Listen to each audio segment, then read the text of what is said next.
Hello everyone, welcome to Carnivorous Plants Hub. Today we're going to be repotting some Venus flytraps. Most of these are flower stalk propagations that are ready for the next pot size up. It's not so much that they've overgrown from a width standpoint, but the roots are growing straight down and need some room to stretch. I'm going to show you step by step on how to repot these and give you some care tips around what kind of planters and substrate that you should be using. It's the end of dormancy and the beginning of the growing season. The window for the best time to repot is starting to close. Now is a great time to begin repotting both Venus flytraps and sarracenia. The whiskers here is my only non-flower stalk propagation that I'm repotting today. This is a flytrap that I got last fall from California Carnivorous. It's outgrowing this planter and has been overrun with moss. It's definitely time to get it into something much larger. And here's my peach pit. This one is about 9 months post growing from a flower stalk. You can even see the flower stalk still kind of sticking up there. This is a beautiful cultivar and I'm excited to get it into a bigger planter so it can really stretch out and grow big. And here we have the low green. This is probably small enough to stay in the planter that it's in, but I decided to go ahead and repot it with the others here. And the last one here that I'm going to be repotting is the equibia. It also grew from flower stalks about 9 months ago. This one doesn't get huge but grows vigorously and takes over rather quickly. These definitely need some extra room to stretch their legs and area to spread. I just got some new planters from Snappy Plants, so definitely a shout out to his operation. They're a great in-between planter size. I'm going to be planting the 4 smaller plants into these planters. They're just under 5 inches tall and about 3.5 inches wide. The reason I really like these is because of the white color and the drainage holes on the sides and the bottoms. The white will deflect the sun to ensure that the roots don't roast. Glass or black planters can sometimes bring in the hot weather and really roast the roots, which can be really bad for the plant. The drainage on these are amazing. The slits up the side also help give some airflow to the roots, which is really nice. You can see how it compares in size to the Active Aqua planters, which are 5 by 5 inches and 7 inches tall. They don't quite have the same high quality plastic as the Active Aqua, but they're the right size and have amazing drainage. I'll probably grow them for about a year in these pots and then upgrade them to the more permanent spot in the Active Aqua planters. The whiskers I'm repotting today will go directly into my Active Aqua. Generally speaking, for planters, you want something that is plastic or resin and has really good drainage. Shoot for light colors and avoid glass or dark colors. Terracotta or clay can leach minerals into the substrate and wick water away as they're super porous. Some clay pots are glazed and that should be okay. Just make sure that they're fully glazed on the inside. But always make sure that the planter has really good drainage. That's one of the more important things. I have some bags of my substrate here that's currently for sale in my store. There's a link in the description and the pinned comment if that's something you're interested in. You can get the bigger 2-quart bag in a kit with these Active Aqua planters. It's the perfect combo for repotting those bought on an impulse Venus flytraps from Home Depot, Walmart, and Lowe's, along with other big box stores. I'm also going to pair these smaller planters with the smaller 1-quart bag. So if you need to repot a smaller Venus flytrap or sarracenia or sundew or any other numerous carnivorous plants, you now have the option to do so. The first thing that we're going to do here is we're going to get the substrate out of the bag and soak it so it's easier to use. For the 5 total planters, I think I'm going to need about 2 of the bigger 2-quart bags. This will be about a gallon of total soil. I work really hard on this substrate mix. It's the perfect blend of peat moss, perlite, and crushed glass. You can see how great the crushed glass looks in this mix. It helps keep the substrate aerated so it doesn't brick up, but the glass also looks really great. I pre-rinse the peat moss, the perlite, and the glass individually. Then once I mix them all together, I rinse it again with 0 water. I put it through a drying process and then bag it up so when it arrives at your door, it's 100% ready to go. You just add water like I'm doing here and pot your plants up. So much love goes into this soil mix. In my opinion, it's the best that you can get. Just add water and make sure it's distilled, rain, or filtered with a 0 water pitcher. Venus flytraps do not like any minerals or chemicals in their water or substrate. Most tap water contains lots of stuff that can be harmful to your plants. You want to make sure that you get distilled or filter the water before using it for most carnivorous plants. You're going to be amazed at just how much water this peat moss will absorb. This is almost a full gallon, which actually ends up being just a little too much.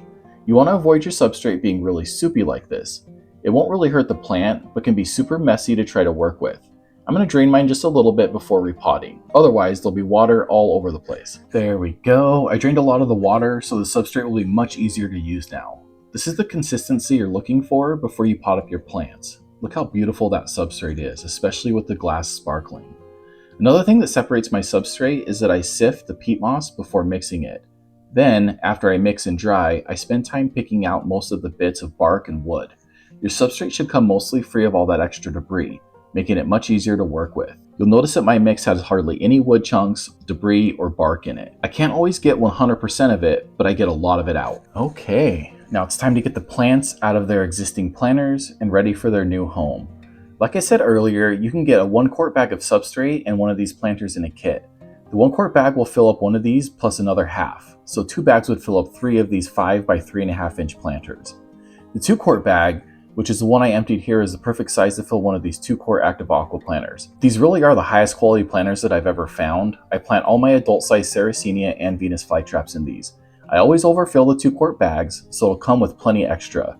There will always be more than enough to completely fill the 2-quart planter and have some extra substrate left over. Let's go ahead and pull out the King Henry first. Usually, you can just squeeze the planter a bit and the entire thing will come out. Make sure you're using a repotting mat. They really help with the mess and the cleanup afterwards. Simply pull the old substrate away. I'm going to take just a moment here and answer a question that I get all the time. People always ask, do you need to clean all the old substrate off, or can you simply repot a plug without exposing the roots? If you trust the old substrate and it's fairly fresh, you're probably okay leaving some of it on. If you don't trust the source, let's say it's a big box store, I'd strongly recommend getting all of it off, or at least as much as you can. Or if it's been in the planter for a really long time, like say 2 years, I also recommend getting it all off. Old substrate can house pests and mold and mildew. This substrate here is only about 9 months old, so I don't really need to completely clean it all off. If you do want to get all of the old substrate off, when it's a peat moss mix, giving it a little dip in some zero or distilled water is a really easy way to get a lot of it off without really messing with the roots too much. There you can see a really healthy root. Venus flytrap roots are typically black with white tips. The white tips are a good sign that your plant is healthy and the roots are actively growing. The more white tips you see, the better. So I accidentally forgot to show you the step-by-step on this first one, but don't worry, I'll be more detailed with the big planter. For this one, I'll show you the process for putting the flytrap into the planter. You just want to dig a hole that looks like it's the right size of your plant and make sure it's at least as deep as your longest root. You want the roots to go down as far as possible without bunching up. You can see I didn't remove all the substrate. The rhizome and the roots are still pretty covered, which is okay because I trust the substrate because it was mine. You can also take advantage of the plant being out and remove any old dead growth before you plant it. You want to make sure that the substrate buries the rhizome right up to where the new growth point is. This one was actually pretty easy because I left some of the old substrate on there, including the substrate that was up to the growth point. How incredible does that look? I know I'm a bit biased, but the contrast from the green and the red of the plant with the dark substrate is really nice to look at. Also, getting some flashes from that crushed glass is also really nice to look at. Okay, I'll give you a little bit more of a detailed look on this one, so let's go ahead and prep the planter. I like to put a paper towel in the bottom. This helps keep any perlite or peat moss from clogging the drainage holes and helps keep the substrate from draining out. It also acts as a wick, helping wick up the water from the tray into the peat moss. These planters have such good drainage, this step is probably really not all that necessary. The odds of most of the drainage holes getting clogged isn't very good, but I still like to do it anyway.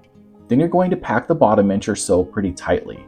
This will help push it into the bottom to ensure that the substrate is in contact with all the drainage holes. You really don't want any gaps if you can avoid it. After the initial inch that you tightly pack down, the rest of the planter is going to be a loose pack. Try to pack it enough to avoid any gaps or holes, but light enough so that the roots can easily travel down and to avoid the peat moss from breaking up. I like to poke the corners with my fingers to help fill any holes. It looks like I'm going to have just enough substrate to fill this last planter. You can definitely tell I've done this before. So 1 gallon of substrate fills 4 of the small planters and 1 of the big planters. The big planter is a half gallon. I think the key here is that I overfill these 2-quart bags. They both probably had closer to 2.5 quarts each, making the total substrate probably closer to 2 1/4 gallon or 5 total quarts. All right, let's go ahead and bust out the whiskers. I just love the aesthetic of the green moss, but it can hinder the growth of the plant. And since it seems to be overgrowing the whiskers, I'll probably go ahead and just completely remove it. You could trim it and keep up with it, but I don't want the hassle. So I'm just gonna go ahead and pull it all off for now. Just look at those healthy roots, black with the white tips. Again, this is a plant that I bought from California Carnivores. Head on over to their website, there's a link in the description. Once this video is over, if you're in the market for a Venus flytrap or other carnivorous plants, they actually have a really good selection right now.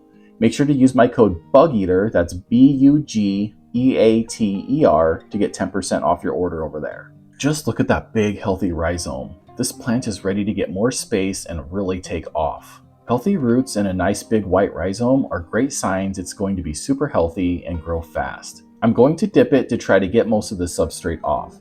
I'm not sure how long this one's been in this planter, so I'm going to try to get most of it off. You can really see the roots and the rhizome after rinsing it off. I'm going to peel off some of the dead stuff while I have the rhizome exposed. It's just a lot easier that way. Just make sure that the substrate completely covers the rhizome once you plant it back in. You don't want any white to be showing. It's even okay if you bury some of the new growth just a little bit. It'll always find its way back up. Okay, we're going to speed this up just a little bit for the next few. Let's go ahead and get the peach pit out. There we go. Healthy roots and a healthy rhizome, which is just perfect. Get some of that dead growth off and then make the hole and then guide the roots down. There we go. The peach pit is looking stunning. Next is the equibea. I think this one will be a little bit easier to do in clumps rather than pulling out each individual plant. It looks like there's about 5 total plants here. There we go. I was able to break it down into 2 clumps. This will make it a lot easier to repot. Honestly, this one was probably small enough to stay in the planter that it was in, but I like to go ahead and move it over to the bigger one since I'm doing these other ones right now anyway. The roots aren't super deep yet, so it'll be super easy to pop back up in these clumps. And I have this little straggler here that's probably not going to make it, but I'm going to go ahead and give it a chance anyway. Last is the low green. Similar to the equibea, it's probably small enough to stay, but I'm going to go ahead and repot it with the others. At least this one is just 1 clump and it'll be super easy to move over into the new planter. The roots are small but healthy. There we go. The low green is all potted up as well. Here's a really good look at all the plants potted up. They look amazing.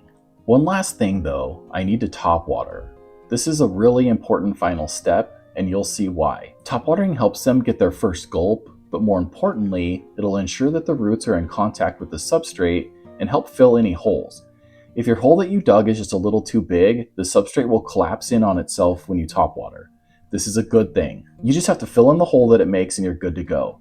You can see the rhizome showing here, so we need to make sure that we fill that back in. Same thing on the peach pit here. Look at all that rhizome showing after the top watering. Just fill that back in and you're good to go. The other 2 don't need it as much since we planted clumps and the roots are already mostly in contact with the substrate. But I'll need to fill in this middle part of the equibea just a little bit. The whiskers will need a little touch up, but nothing too crazy, and the low green is pretty much good to go. Just a tiny bit to fill in. Make absolutely sure that when you do the top watering that you have something under your planters, like this repotting mat. The substrate is already saturated with water, so the water is going to go ahead and just shoot right out the bottom. It gets super messy if you're not prepared. The mat really helps a lot. I love this thing. It's probably one of the better $7 purchases that I've ever made for my plants. I do have a link in the description if that's something you're interested in. If you're interested in a really detailed but short Venus flytrap care video, check out the video that's popping up on the screen right now. If you want more info about my substrate, I have a video in the description that shows you my process for making it. There's also a link to head on over to my website and check out what I have to offer both in substrates and planters along with live pings and ping substrate. I even have my crushed glass for sale as a topper or soil amendment. Thank you so much for spending time with me today. I really hope to catch you in my next video. Bye.